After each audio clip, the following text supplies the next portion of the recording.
आज हम लोग जलवायु विज्ञान के अंतर्गत लगभग 50 प्रश्नों का इस वीडियो में अध्ययन करेंगे।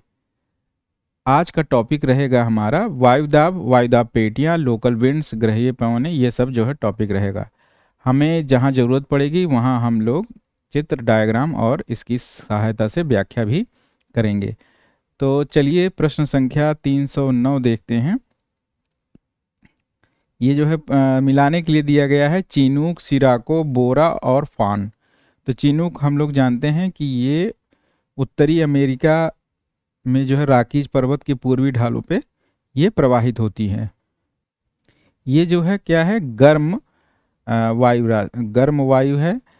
तो इससे क्या होता है, जब ये वहाँ चलती है तो बर्फ़ के जो है पिघल जाते हैं।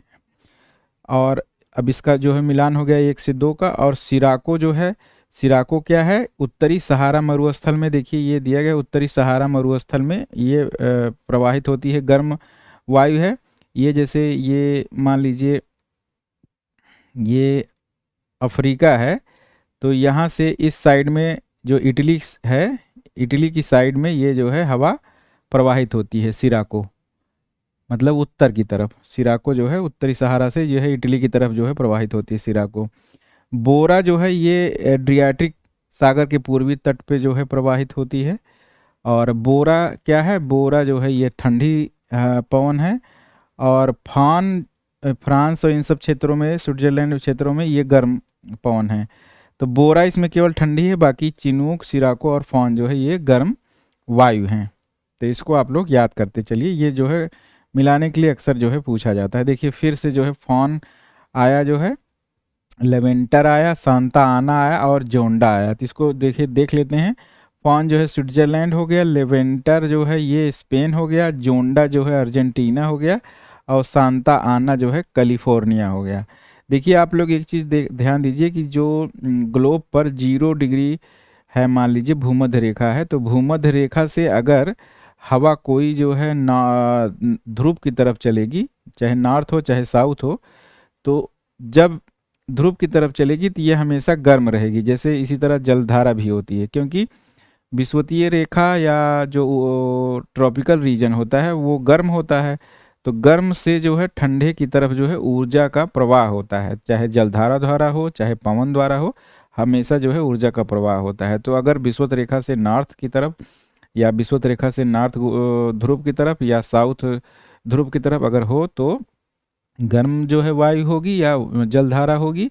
और अगर इसके विपरीत अगर ध्रुवों से विषुवत रेखा की तरफ अगर आ रही है कोई जलधारा या पवन, तो हमेशा ही वो ठंडी होगी, क्योंकि एनर्जी ट्रांसफ़र होता है। अब अगला क्वेश्चन देखते हैं, कौन सा सुमेलित नहीं है स्थानीय हवा।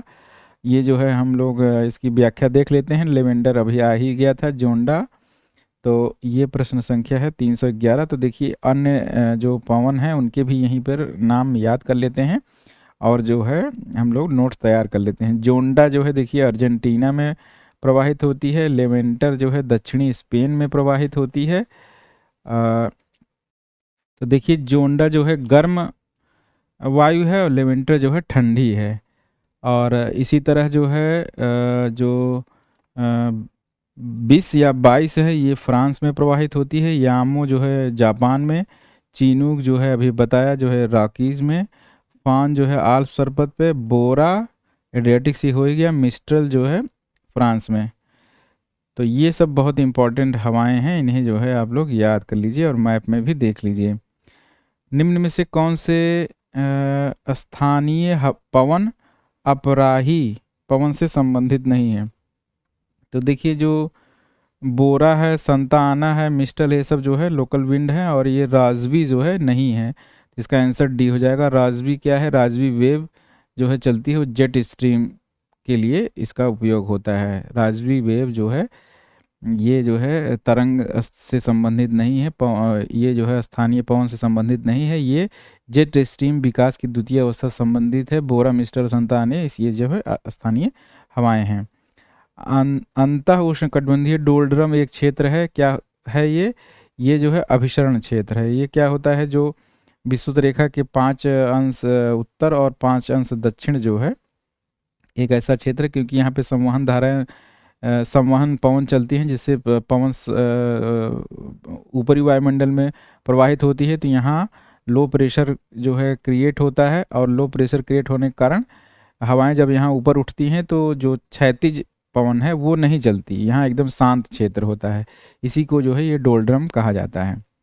तो ये अब अभिसरण क्षेत्र होता है। क्या होता है कि दोनों तरफ से ट्रेड विंड दोनों गोलार्धों से आती हैं और ये ऊपर ही चली जाती हैं, तो इसलिए ये अभिसरण क्षेत्र है, और क्षैतिज हवाओं का यहाँ संचार नहीं होता, इसलिए शांत क्षेत्र है। देखिए यही चीज़ ये जो है यहाँ बताए होंगे। हेक्टोपास्कल मापने की एक इकाई है, किस चीज़ के लिए है कि ये वायुदाब के लिए है। इसे आप लोग याद कर लिए, ये 2021 में टीजीटी में पूछा है, तो ये फिर पूछा जा सकता है। हेक्टोपास्कल जो है किसकी इकाई है, ये वायुदाब की है। हेक्टोपास्कल देखिए वायुदाब की है। ऊर्जा जो है जूल का है। ओजोन परत की मोटाई डाप्सन होता है। सौर विकिरण वाट प्रति वर्ग मीटर जो है होता है। गरजने वाली चालीसा किस प्रकार की पवन से संबंधित है। तो देखिए जो ग्लोब पे जैसे मान लीजिए ये 0 डिग्री लाइन है, ये 30 है, फिर उसके बाद ये 60 है, इसी प्रकार यहाँ पे ये 30 है और ये 60 है। तो जो पवन है, जो जैसे 0 से 30 के बीच ट्रेड विंड चलती है, उसके बाद 30 से 60 के बीच पछुआ पवन चलती है, तो दक्षिणी गोलार्ध में उनकी जो स्पीड होती है बहुत तेज होती है। तो 40 अक्षांश पर चलने वाली जो पवन होती है दक्षिणी गोलार्ध में, उसी को जो है गरजने वाली चालीसा कहते हैं। तो इसमें देखिए दक्षिण और उत्तरी दिया होगा, तो दक्षिण वाला जो है हमारा सही होगा। देखिए दिया है व्यापारिक पवन दिया है, उत्तरी गोलार्ध की पछुआ पवन और दक्षिणी गोलार्ध की पछुआ पवन। तो दक्षिणी गोलार्ध की आप लोग सही मानिए, क्योंकि दक्षिणी गोलार्ध में क्या होता है कि जल की अधिकता के कारण वहाँ वायु जो है तेज प्रवाहित होती है। तो ये जो है 0 से 30 अंश के बीच में ट्रेड विंड जो है चलेंगी, और उसके बाद फिर क्या होगा 30 से 60 के बीच में पछुआ जो हवाएं चलेंगी।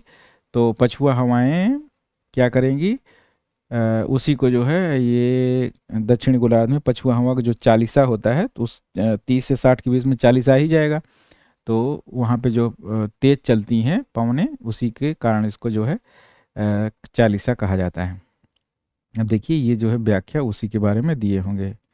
इसी प्रकार चालीसा होता है और पचासा होता है और साठा भी होता है, चीखता साठा।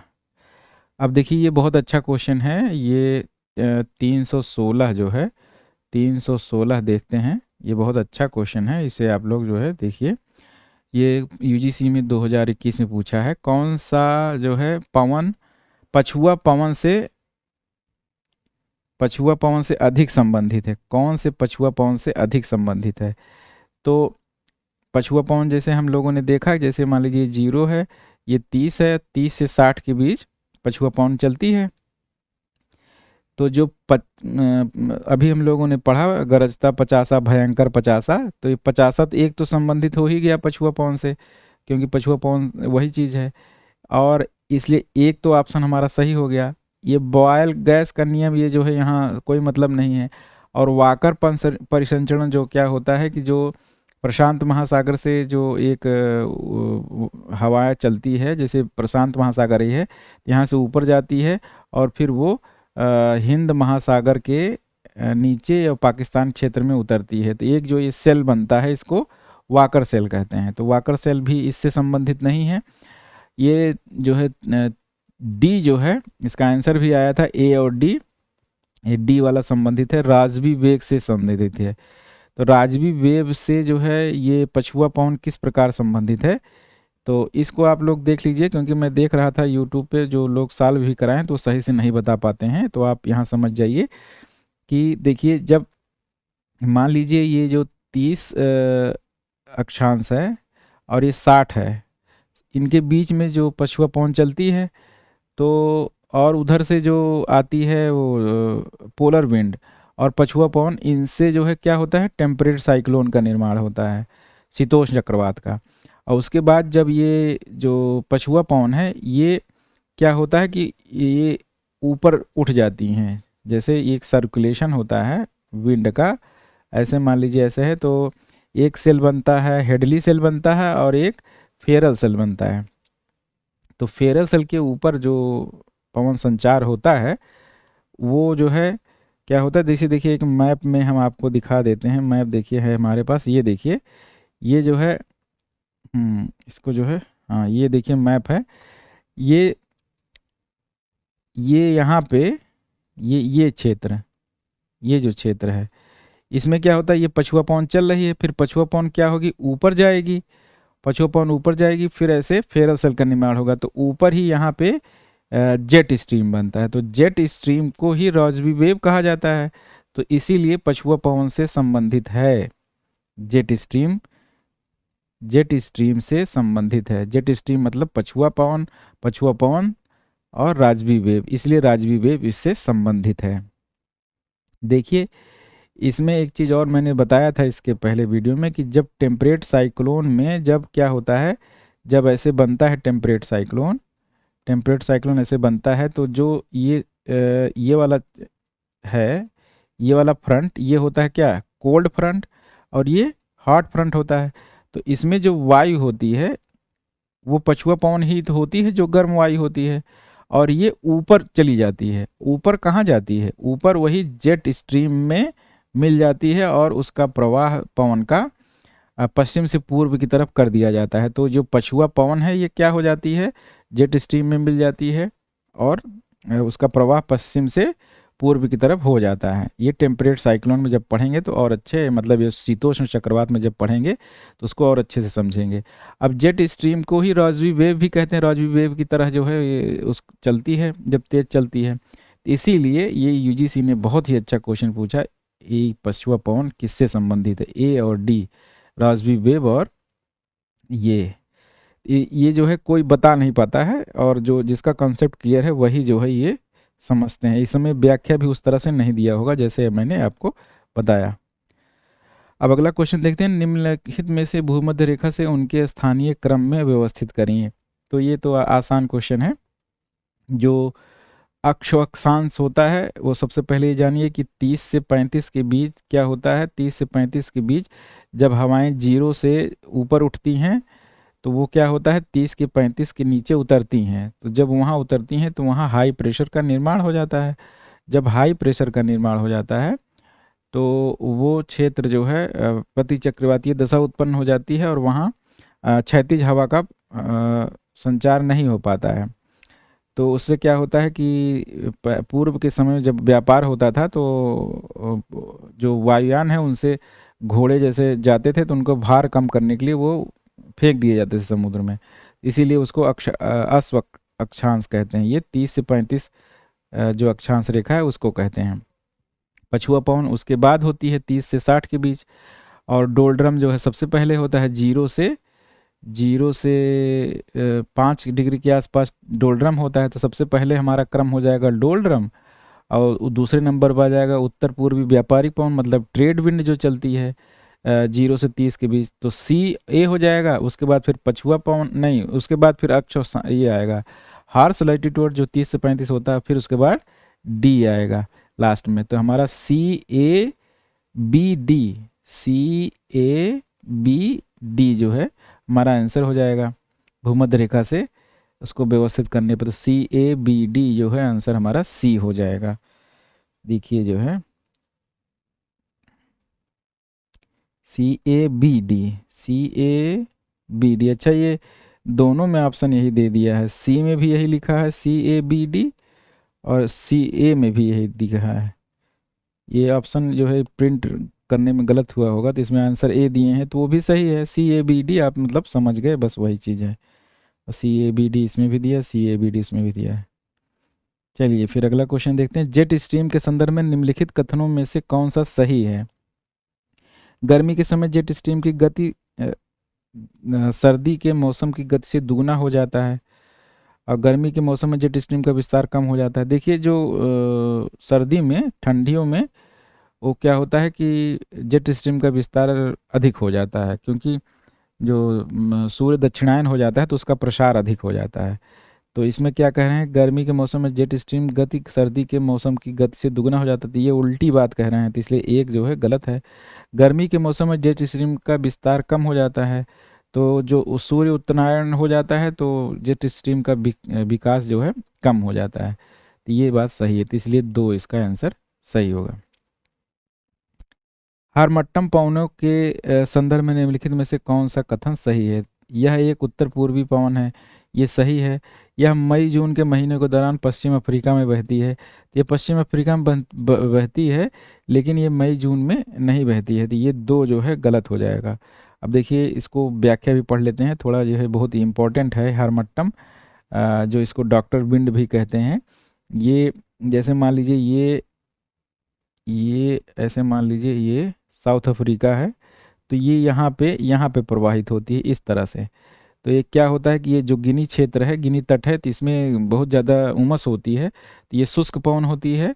तो जब ये विंड आती है तो क्या होता है कि वहाँ की उमस जो है दूर हो जाता है, तो जिसके कारण लोगों को राहत होती है, तो इसीलिए इसको डॉक्टर विंड भी कहा जाता है। देखिए हारमट्टम पश्चिम अफ्रीका के सहारे उत्तर पूर्व से दक्षिण पश्चिम दिशा में चलने वाली अति शुष्क हवा, यह तेज रफ्तार से धूल भरी वायु है। इसे डॉक्टर विंड भी कहा जाता है, क्योंकि जब यह वायु सहारा के गिनी तट पर प्रवाहित होती है तो वहाँ के निवासियों को आर्द्र मौसम से राहत मिलती है, परंतु सहारा की मरुभूमि यह ऊंट काफिलों के लिए काफ़ी कष्टकारी होता है। यह पवन नवंबर से लेकर मार्च के बीच में प्रवाहित होती है। यही ये कथन उसमें गलत लिखा था, नवंबर से मार्च में नहीं लिखा था, वहाँ लिखा था मई से जून में, बल्कि ये प्रवाहित होता है नवंबर से मार्च के बीच में। तो इसलिए कथन जो है एक ही सही होगा, 2 गलत हो गए। अब प्रश्न संख्या 320 देखिए, अभिकथन दिया है कि दोनों गोलार्धों में 60 से 65 अक्षांशों में निम्न वायुदाब पेटियां होती हैं। तो हाँ, दूसरा दिया है कि निम्न दाब क्षेत्र भूमि पर नहीं बल्कि महासागरों में स्थायी होते हैं। तो ये दोनों कथन सही है और एक दूसरे की व्याख्या भी करता है। देखिए जो 0 अंश पे लो प्रेशर होता है, फिर 30 अक्षांश पे हाई प्रेशर होता है, फिर 60 पर लो प्रेशर होता है। तो पहला कथन हमारा सही हो गया, लो प्रेशर हो गया।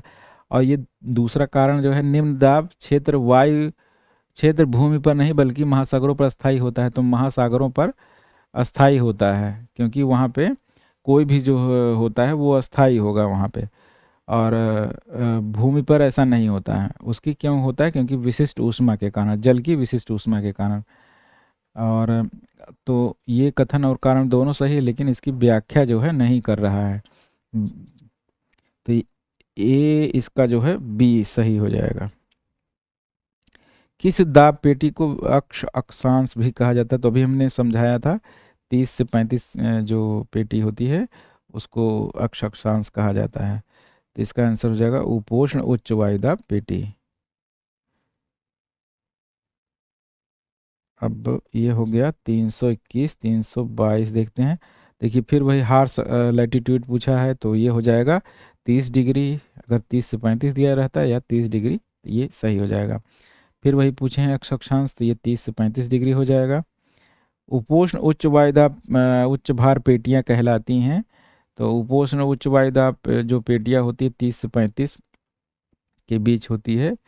तो इसमें अक्षांश जो है फिर वही चीज़ है, पूछे हैं वही चीज़ बार बार पूछ रहे हैं। मिस्र में गर्म और शुष्क हवाओं को क्या कहते हैं? तो ये खमसिन है।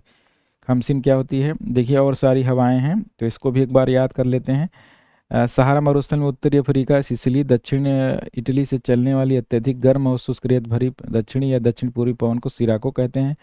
अफ्रीका में इसके अन्य स्थानीय नाम हैं, जैसे मिस्र में खमसिन, लीबिया में गिबली, ट्यूनीशिया में चिली, अरब रेगिस्तान से चलने वाली गर्म शुष्क पवन को सीमूम कहते हैं।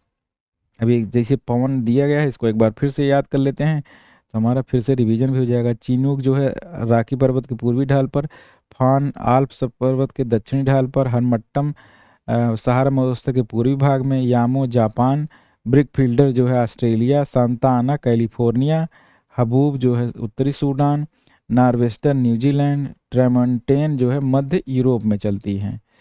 तो इसमें सांता आना बहुत इंपॉर्टेंट है, ये गर्म है, तो इसको भी आप लोग याद रखिए।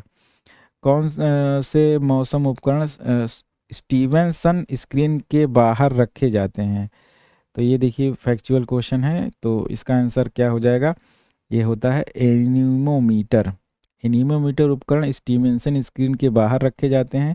एनीमोमीटर से वायु के प्रवाहित होने की दिशा का निर्धारण किया जाता है। बैरोमीटर वायुदाब नापने का एक यंत्र है। देखिए ये चीज़ फैक्ट है, इसको याद कर लीजिए, यूजीसी 2019 में पूछा गया है। तो ये और भी परीक्षा में पूछा जा सकता है कि यूनिमोमीटर क्या होता है। यूनिमोमीटर उपकरण स्टीवेंसन स्क्रीन के बाहर रखे जाते हैं। कोरियलिस बर्स उत्पन्न होता है किस कारण होता है कि जो पृथ्वी घूर्णन करती है, जैसे मान लीजिए पृथ्वी कैसे घूमती है, ये इस तरह जो है पश्चिम से पूर्व या एंटी क्लॉकवाइज घूमती है। एंटी क्लॉकवाइज घूमने के कारण क्या होता है कि इस तरह जो बल लगता है एक पृथ्वी पर, तो उसी के कारण एक जो है कोरियलिस फोर्स का निर्माण होता है, जो साइन थीटा पे निर्भर करता है। साइन थीटा अगर जीरो है, मतलब भूमध्य रेखा पे जीरो हो जाएगा, और जैसे जैसे उसका मान बढ़ता जाता है तो कोरियलिस बल भी बढ़ता जाता है। इक्वेटर पे उसका मान जीरो होता है। सिराको हवा के संदर्भ में निम्नलिखित कथन में से कौन सा सुमेलित नहीं है? तो ये जो है चिनूक जो है दक्षिण अफ्रीका में है। दक्षिण अफ्रीका, ये देखिए सिराको एक गर्म शुष्क रेत भरी पवन है जो सहारा रेगिस्तान के भूमध्य सागर की ओर चलती है। अफ्रीका से इसे विभिन्न नामों में जाना जाता है, जैसे मिस्र में इसे खमसिन, लीबिया में गिबली, ट्यूनीशिया में चिली आदि नामों से जाना जाता है। सिराको के साथ लाल रेत की मात्रा अधिक होती है, जिसकी वजह से यह भूमध्य सागर की नमी धारण कर दक्षिण इटली में वर्षा करती है, जिसे ब्लड रेन की संज्ञा दी जाती है। चीनी गुराकी पर्वत के पूर्वी ढालों पर चलने वाली, ये तो बार बार हम लोग पढ़ रहे हैं, ये जान लिए कि जो ब्लड रेन करती है वो इटली में कौन सी करती है पवन जो है वो सिराको होती है।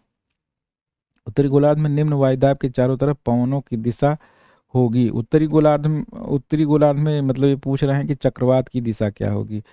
तो चक्रवात की दिशा एंटी क्लॉकवाइज होती है, घड़ी के सुई के विपरीत दिशा में। जो पवनें होती हैं वो घड़ी के सुई की दिशा में जो है मुड़ती हैं। जैसे मान लीजिए ये 0 है, यहाँ 30 है, तो अगर मान लीजिए पवन यहाँ ऐसे सीधे चलती है तो ये क्या होगी, अपने जो चलने की दिशा उसके एंटी क्लॉकवाइज, अरे क्लॉकवाइज घूम जाएगी। और ये जैसे मान लीजिए ये है कौन सी हवा, पछुआ हवा, तो ये ऐसे मान लीजिए ना चलकर ये ऐसे जाएगी, ये क्या हो जाएगी क्लॉकवाइज। क्लॉक ऐसे चलती है, क्लॉकवाइज घूम जाती है। उत्तरी गोलार्ध में क्लॉकवाइज और दक्षिण गोलार्ध में एंटी क्लॉकवाइज। और जो एंटी साइक्लोन होता है वो एंटी क्लॉकवाइज घूमता है।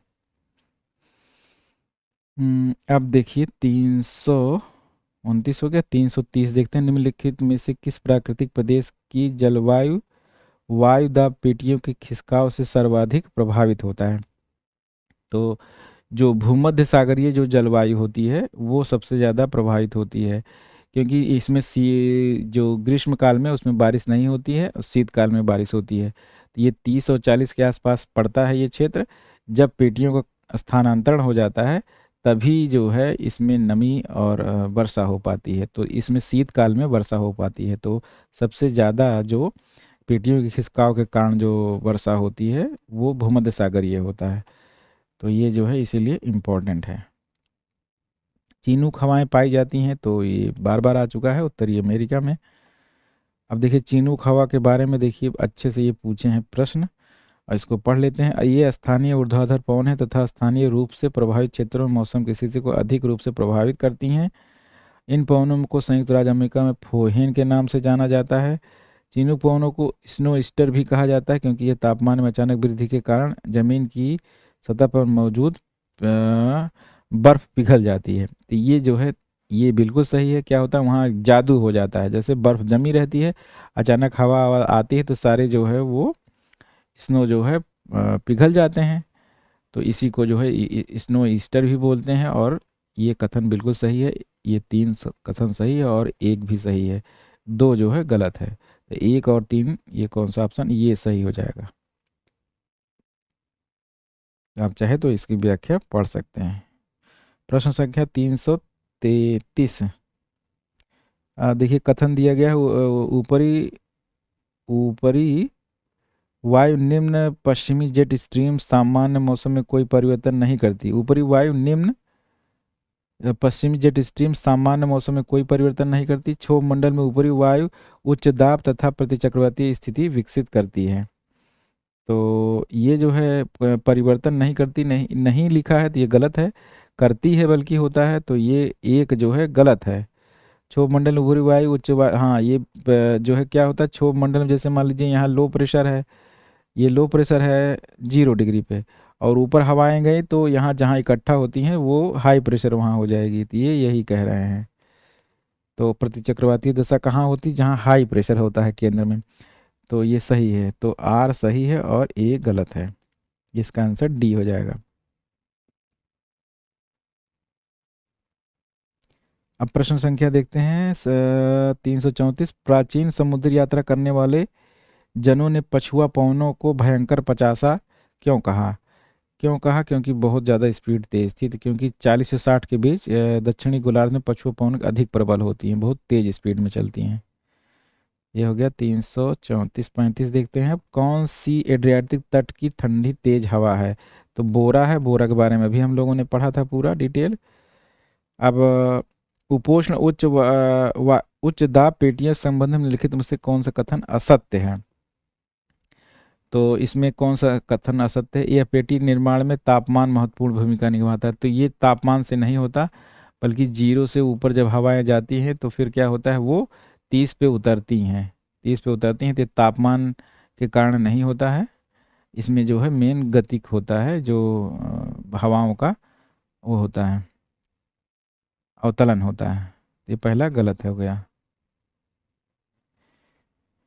इन पेटियों में देखिए, इसमें लिखा है कौन सा इन पेटियों के ऊपर ऊपरी तल पर न्यून वायु दाब विकसित होता है। देखिए ये जो है कथन सही है बिल्कुल, ऊपरी कह रहे हैं, ऊपरी पे न्यून वायु दाब होता है। देखिए जहाँ जहाँ ग्लोब पे, जहाँ जैसे 0 पे लो प्रेशर है और 30 पे हाई प्रेशर है, तो ऊपरी वायुमंडल में इसका अपोजिट होगा। 0 के ऊपर वायुमंडल में 16-17 किलोमीटर ऊपर चले जाएंगे तो वहाँ हाई प्रेशर होगा।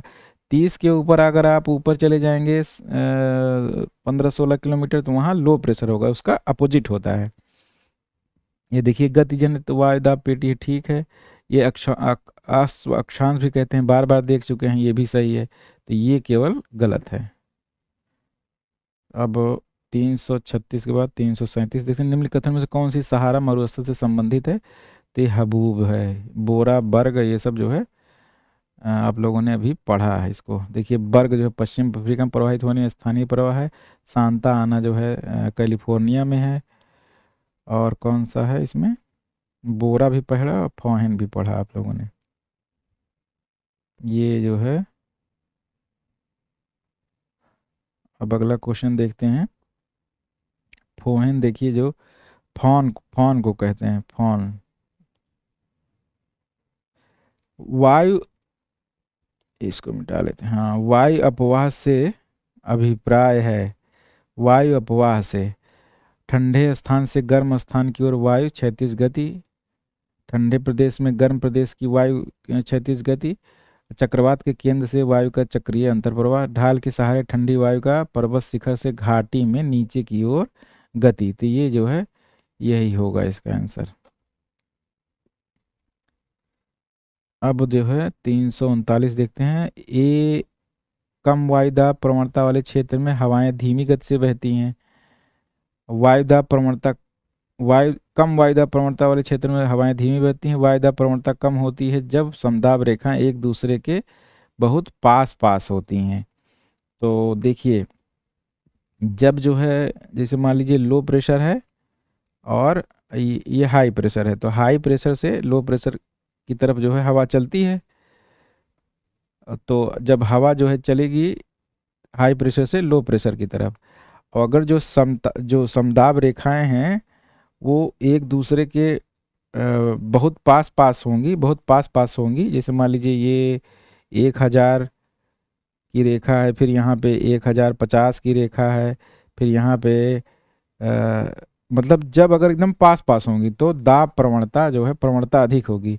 जितना ज़्यादा जो है हाई प्रेशर और लो प्रेशर में अंतर होगा उसी को ज़्यादा बोलते हैं दाब, वायुदाब प्रवणता। तो जितनी ज़्यादा प्रवणता होगी उतनी ही तेज़ हवाएं चलेंगी, और कम वायुदाब प्रवणता होगी तो धीमी हवा चलेगी। तो इसी प्रकार ये जो है वायुदाब प्रवणता जो है अधिक रहेगी तो समदाब रेखा एक दूसरे के बहुत पास पास होती हैं। तो ये जो है वायुदाब प्रवणता कम होती है जब समदाब रेखाएं एक दूसरे के पास पास होती हैं, तो ये गलत है। ये ज़्यादा होगी, जहाँ कम है वहाँ अधिक होना चाहिए। इसका आंसर हो जाएगा आर, गलत है, मतलब सी।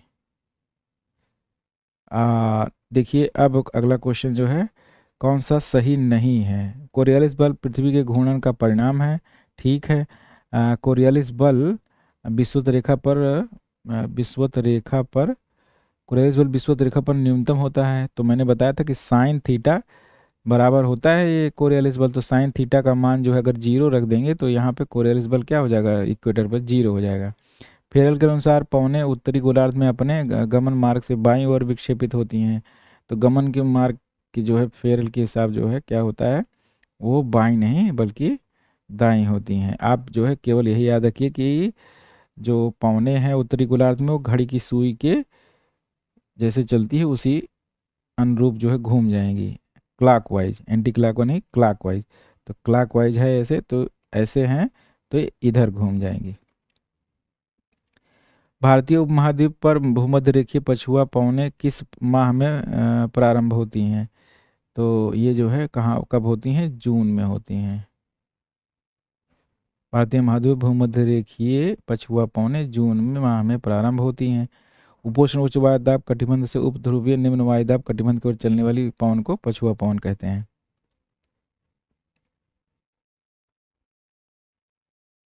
अब ये प्रश्न संख्या देखते हैं, समान वायुदाब को जोड़ने वाली रेखाओं को क्या कहते हैं, वो क्या कहते हैं, आइसोबार या समदाब रेखाएं। उत्तरी मैदानों में चलने वाली गर्म एवं शुष्क हवा पंजाब से लेकर जो दक्षिण पटना में जो तीव्र होती है उसको क्या बोलते हैं, लू होती है, लू कहते हैं उसको। ITCZ का पूर्ण नाम क्या है, तो inter tropical convergence zone, inter tropical convergence zone.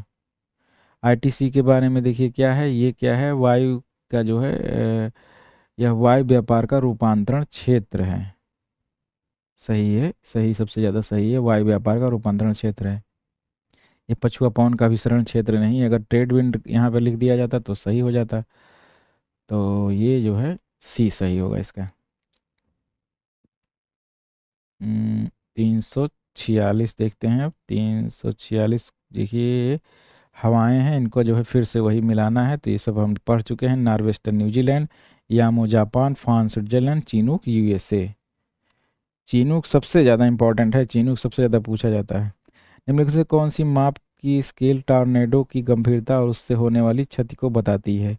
ये फुजिता स्केल है, ये जो है 19 में पूछा जा चुका है, तो इसलिए ये फिर से पूछा जाएगा। ये फुजिता स्केल टॉर्नेडो की स्केल है। देखिए फुजिता स्केल टॉर्नेडो की गंभीरता और उससे उत्पन्न होने क्षति को बताती है। सफिर सिम्पसन स्केल हरिकेन की गति को बताता है। रिक्टर स्केल भूकंप की तीव्रता के नापने के लिए जो है बताता है ये। अब अगला कथन पढ़ते हैं, पवन वायुमंडलीय दाब में ऊर्ध्वाधर अंतर का परिणाम मात्र है। पवन जो है क्या है, वायु के दाब की असमानताओं को संतुलित करने के लिए प्रकृति का प्रयास है। देखिए हाँ ये सही है, ऊर्जा का संचार होता है और वायुदाब की जो असमानता होती है, जैसे कहीं मान लीजिए हाई प्रेशर है और लो प्रेशर है, तो हमेशा लो प्रेशर हाई प्रेशर से लो प्रेशर की तरफ उसको समान दाब वितरण करने के लिए हवाएं चलेंगी, वो एनर्जी ट्रांसफ़र इसी कारण जो है होता है। पवन वायुमंडलीय दाब में ऊर्ध्वाधर अंतर का परिणाम मात्र है, ये कथन जो है गलत है। पवन जो है वो ऊर्ध्वाधर अंतर का परिणाम मात्र नहीं बल्कि इसको प्रभावित करने वाले कई अन्य कारक भी हैं। प्रकृति का वायु के दाब की असमानता को संतुलित करने के लिए एक प्रयास है। तो ये जो है सही बात है। जो वायु होती हैं और पवनें जो होती हैं और जलधारा होती हैं, इनका प्रवाह किस लिए होता है, क्योंकि ऊष्मा का जो है स्थानांतरण होता है। मतलब ऊष्मा और दाब सब चीज़ प्रकृति क्या करती है, बराबर करना चाहती है पूरे ग्लोब पे। जैसे दक्षिण ये ध्रुवों पर जो है ठंडी है और हाई प्रेशर है, तो वहाँ से हवा, यहाँ मान लीजिए हाई प्रेशर है और यहाँ पे लो प्रेशर है भूमध्य रेखा पे, तो हमेशा क्या करेंगी, यहाँ से हवा यहाँ ट्रांसफ़र होगी और एक चक्र चलेगा। हालांकि इस तरह पूरा एक चक्र नहीं चल पाता है, बीच में जो है वो चक्र जो है अलग अलग हो जाता है, जैसे हेडली, फेरल और पोलर सेल जो है बन जाती हैं। देखिए अगला क्वेश्चन है, हवाओं का मौसमी परिवर्तन डैश की सामान्य विशेषता है। तो मानसूनों में सबसे ज़्यादा हवा के परिवर्तन से मानसूनी जलवायु सबसे ज़्यादा महत्वपूर्ण है इसके लिए। और मानसून जो जलधाराएं भी चलती हैं हिंद महासागर में, वो भी मौसम के अनुसार जो है उनकी दिशा बदल जाती है।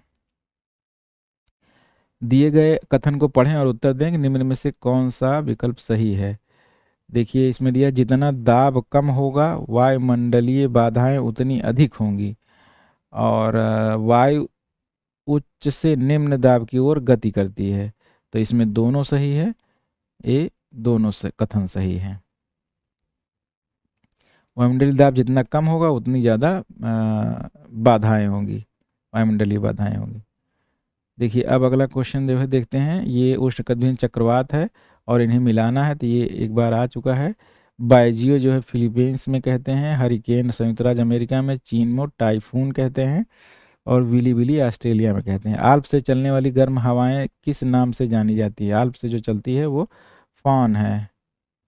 फॉन जो है जोरदार छोके शुष्क और गर्म पवन है, या दक्षिण आल्प के सहारे ऊपर उठती है, या वर्षा के साथ आल्प उत्तरी ढलक नीचे उतरती है। ये उतरते समय दबाव के कारण हवा गर्म हो जाती है। यह वायु फ्रांस इटली आदि देशों में प्रवाहित होती है। इसके आगमन से तापमान 40 फ़ारेनहाइट से वृद्धि के कारण बर्फ पिघल जाती है और घाटियों में मौसम सुहाना हो जाता है।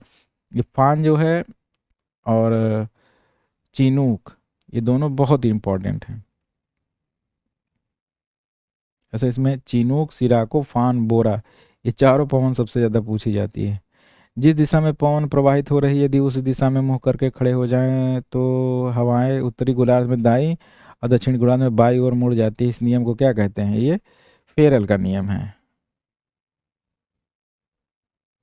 और जो बॉयज बैलेट का नियम है उसमें क्या होता है, जिस दिशा में हवा चल रही है यदि उस दिशा से मुख करके खड़ा हुआ जाए तो उत्तरी गोलार्ध में न्यून दाब दाईं ओर और दक्षिणी गोलार्ध में दाहिनी ओर होगा। बाईं ओर यहाँ और दाहिनी यहाँ, ये बॉयज बैलेट का नियम है।